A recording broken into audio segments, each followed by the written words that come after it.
একটা ছোট্ট শহরে একজন খুব ধনী লোক থাকত। তার বড় বাড়ি ছিল, অনেক গাড়ি ছিল আর অনেক টাকা ছিল। সবাই তাকে দেখলে ভাবত তার জীবনে কোনো দুঃখ নেই। কিন্তু সত্যি কথা হলো, সেই ধনী লোকটা খুব একা ছিল। তার সাথে কথা বলার মতো সত্যিকারের কেউ ছিল না। একদিন সে শহরের বাইরে ঘুরতে বের হল।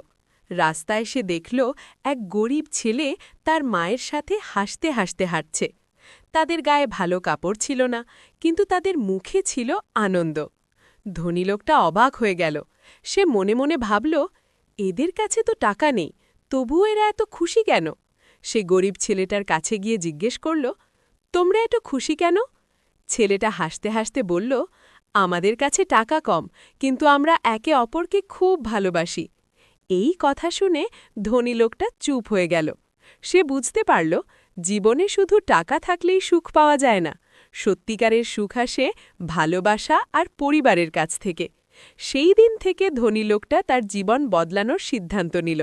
সে গরিব মানুষদের সাহায্য করা শুরু করল, আর প্রথমবারের মতো সে জীবনে সত্যিকারের সুখ অনুভব করল।